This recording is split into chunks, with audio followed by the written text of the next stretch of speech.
Everyone calls the 2 Series and the A-Class the baby BMW or the baby Merc.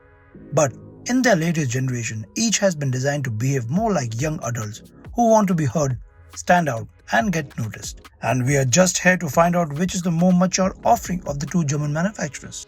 And this is the new BMW 2 Series 220i GCV, one of the most luxurious entry-level sedans in the market today. This is built on the ULK platform, which is predominantly a front-wheel drive car, which BMW uses on Mini and the X1. Now, I'm going to tell you why this is so much fun and so much sportier to drive. And that is a wrong choice yet again, Ramesh, because what I will tell the viewers is don't look at the BMW. What you should be looking at is the brand new A-Class limousine. It's the shining star that is currently shining super bright. Roshan, this one looks fast even while standing still. This one looks bland.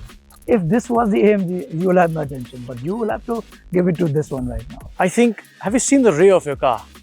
Doesn't it remind you of a Korean sedan that is sold in our country? I mean, we're talking luxury here, Ramesh.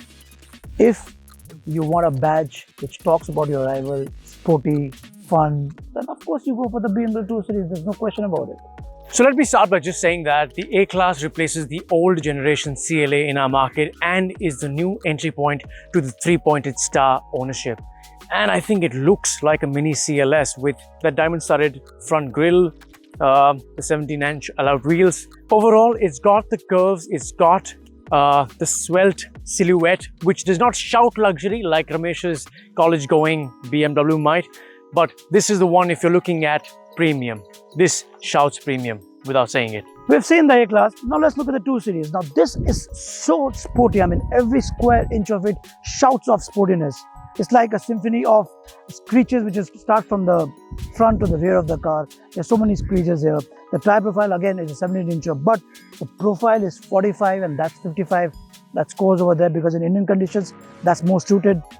Now this is where it really kills the game because this is, ladies and gentlemen, completely frameless. Now frameless doors, again, you see it how it looks. It looks so spectacular. Again, it's a very coupe-ish design. So it's very compact. The coupe-ish design looks much more design appealing than the limousine saloon version of the A-Class. Okay, sportiness, but you want practicality when you're buying something that expensive, right? And this is where the A200 comes with a sizable boot of 405 litres.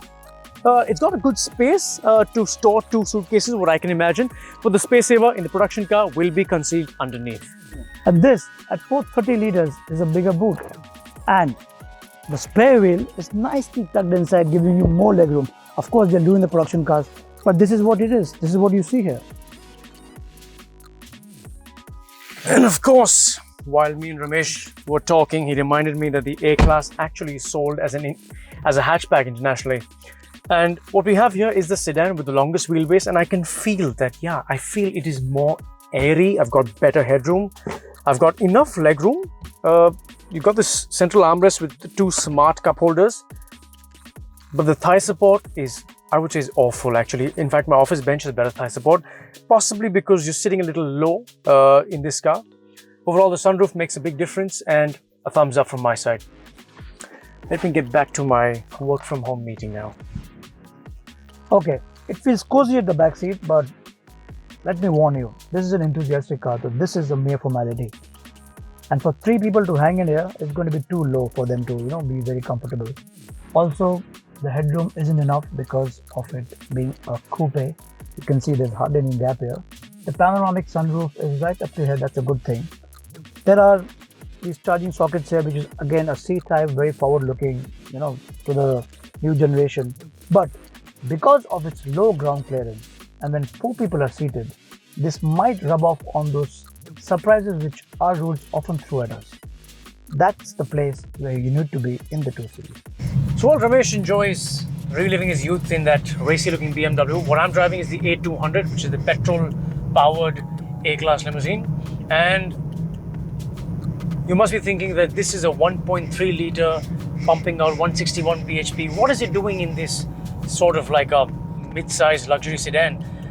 But trust me, it's no slouch. In fact, a 0 to 100 in 8.3 seconds is claimed by Mercedes, and I would not doubt that because it is quite responsive in the way it reacts.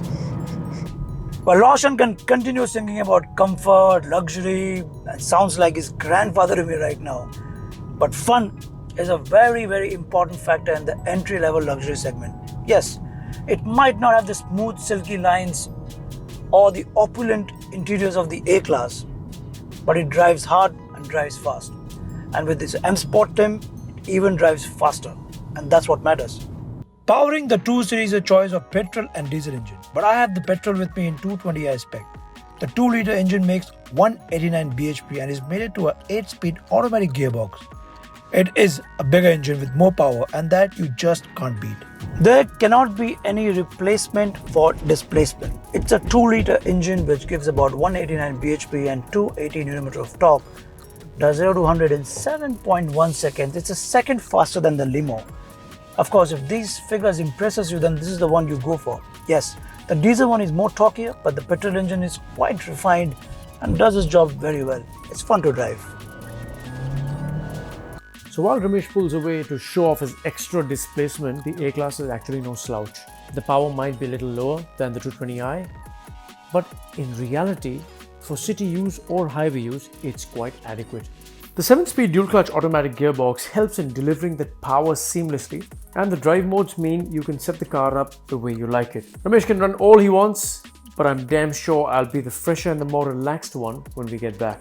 Like I said, you cannot beat a BMW when it comes to driving. Everything is designed towards driver's delight. Yes, this is a driver's car. The steering wheel is very chunky, but it's very refined, it's very sporty. You feel the vibrations, you feel the road, you feel the emotions when you're driving. The seats are very well planted. There's this under thigh support, which is manual. You can do it on the go.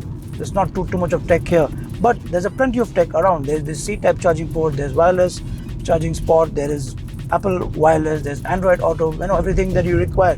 Yes, the interior is not as luxurious as the A-Class and the M-Bucks and the iDrive. It's different, but it is very no nonsense on the sport kind of engine. Again, as I said, it's meant more towards your driving pleasure, and that way it gets the job done. I dare Ramesh to admit that the BMW 2 Series has a better interior than the A-Class. Just look in here. Everything feels really well designed, upmarket, and has a sense of occasion to it. You've got this ambient lighting, open pore wood, memory seats for both the driver and the passenger, the lovely touchscreen, these kind of turnable AC air knobs. I mean, overall, I would say this is the place to be. And for a first-time luxury buyer, I think this is what they're looking for, and they will really like what they see here. And since you'll be paying 40 big ones for this car, what may not be acceptable is the amount of road noise and some suspension noise that filters into the cabin. These are refinement levels that I don't think I would like to have with a Mercedes. So Roshan, will you be giving me a diplomatic answer? For me, I really enjoyed the 2-liter petrol. It's very agile in corners and it's very sporty, unlike your luxury sedan, which is the A-Class Limousine. I agree, Ramesh. This petrol may be a 1.3 litre, but it's actually quite adequate for daily driving. And if you're looking for a petrol, this is your only option. But the best part is the backseat experience is better. And for a small family who's buying a luxury car for the first time, or as a third or fourth car in the family, I think this is the package that they want. But BMW knows its customers very well. It's targeted to the people who are young, who wants to be at the driver's seat, doesn't want to go on the rear seat so much.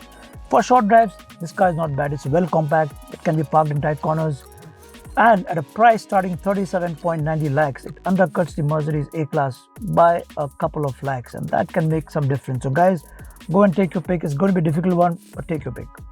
I may have agreed to suggest the 2 Series to people entering the luxury car segment, but you know what? The A-Class will do it better. It will make you feel more special, especially when you enter this segment and this kind of interior. Plus, you get the 8-year warranty on the engine and the transmission, which I think just sweetens the deal.